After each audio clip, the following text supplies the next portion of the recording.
Have you ever wondered why some people seem to achieve financial freedom with ease while others struggle all their lives? It's a question that has perplexed many, leading us down a path of exploration and discovery.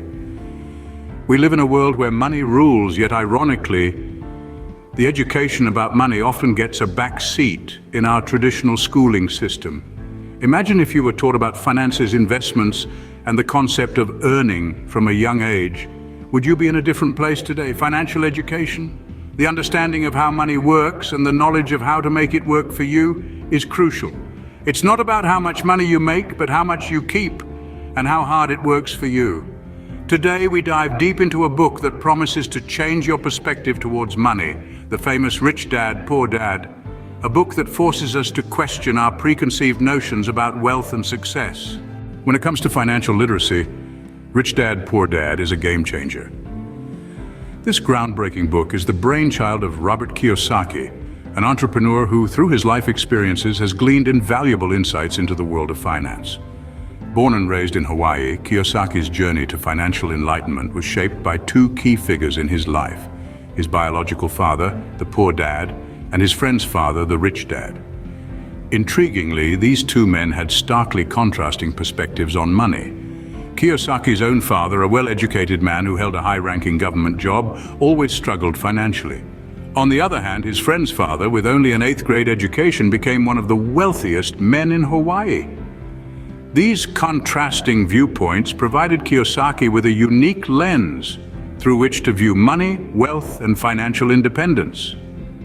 Now let's unravel the financial wisdom that this book has to offer. The first lesson from Rich Dad, Poor Dad emphasizes the importance of financial education. In Kiyosaki's groundbreaking book, two fathers teach contrasting perspectives about money. One of them, the Rich Dad, underscores the significance of financial education. What does this mean exactly? Well, it's more than just understanding numbers and being able to balance a checkbook. It's about learning the language of money. As the book explains, the Rich Dad wasn't necessarily academically accomplished. In fact, he didn't even finish 8th grade. However, he was incredibly financially literate. He understood the ins and outs of money, investments, assets, and liabilities. He knew how to make money work for him rather than the other way around. Now contrast this with the Poor Dad's approach. He was extremely well educated, with a PhD and a high-income government job. Yet he struggled financially. He was trapped in the cycle of working to earn and earning to pay bills. He didn't understand the fundamental principles of money that the Rich Dad did. And this is where the importance of financial education becomes clear. The book emphasizes that financial education isn't about accumulating wealth for the sake of being rich. It's about having the knowledge and skills to make informed decisions about money. It's about understanding the difference between an asset and a liability, knowing how to invest wisely, and recognizing opportunities to make your money grow. The Rich Dad knew this, and he used his financial education to break free from the cycle of earning and spending. He understood that financial freedom isn't about how much money you earn, but how much you keep and grow. In essence, the Rich Dad's approach teaches us that financial education is the key to financial independence. It's the tool that allows us to take control of our financial future, rather than letting it control us.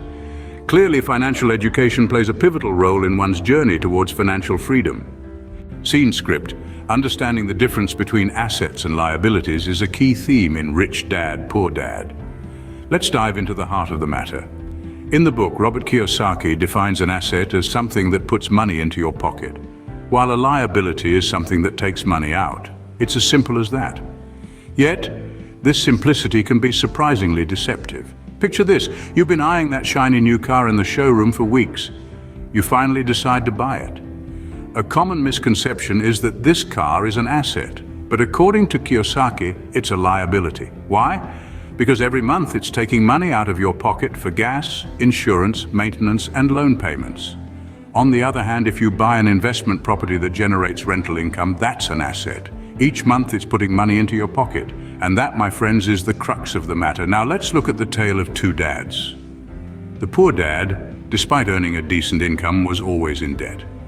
He had a habit of spending his money on liabilities, cars, vacations, and other items that required constant funding. His money was always flowing out, leaving him in a constant state of financial stress. The rich dad, however, had a different approach. He focused on acquiring assets like real estate, stocks, and businesses.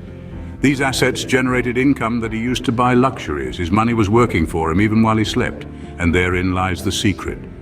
It's not just about earning money, it's about smartly managing and growing it.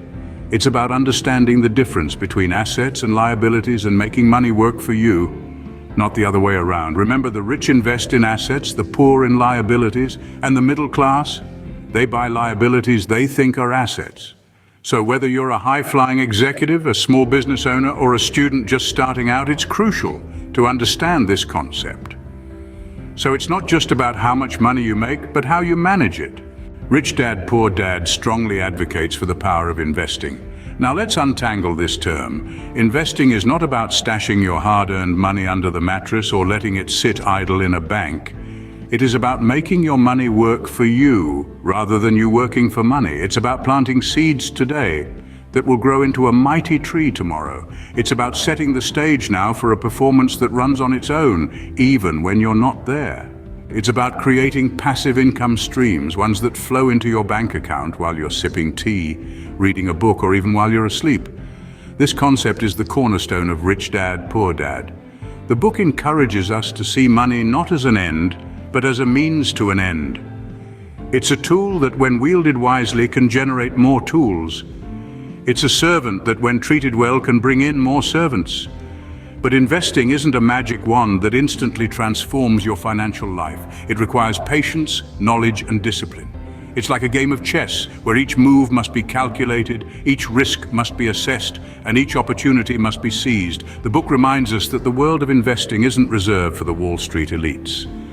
It's a playground that's open to all, a game that's ready for anyone willing to learn its rules and play them well. It's a realm where financial education is the key, where understanding the difference between assets and liabilities can be the difference between a life of prosperity and a life of struggle. So, the next time you receive your paycheck, pause for a moment.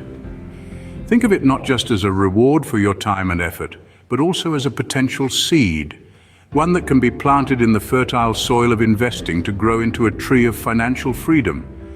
Investing wisely can indeed pave the way to financial freedom. There's so much more to Rich Dad, Poor Dad than we could cover in this short video. We've journeyed through the key concepts of this renowned book and hopefully sparked a curiosity in you. We've explored the importance of financial education, the critical understanding of assets and liabilities, and the transformative power of investing. These principles, when applied, can pave the way to financial freedom and wealth creation. Financial education isn't just about knowing how to balance a checkbook or understanding complex investment terms. It's a mindset, a perspective that allows us to see opportunities where others see obstacles. It's about recognizing that money isn't the end goal, but a tool that can help us achieve our dreams.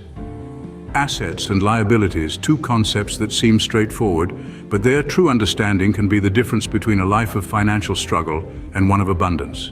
Remember, assets put money in your pocket, while liabilities take money out. Wealthy people buy assets. The poor and middle class buy liabilities thinking they're assets. Investing, a word that can seem intimidating, but really it's about making your money work for you. It's not a game of chance, but a game of skill, knowledge, and wisdom. It's about taking calculated risks and reaping the rewards. But this is just the tip of the iceberg. Rich Dad, Poor Dad is filled with stories, lessons, and insights that can't be fully captured in a brief summary. It's a book that deserves to be read, pondered upon, and applied. So we encourage you to pick up a copy of Rich Dad, Poor Dad, dive into its pages, soak up its wisdom, and let it guide you on your journey to financial freedom. And as you embark on this journey, remember that we're here to accompany you.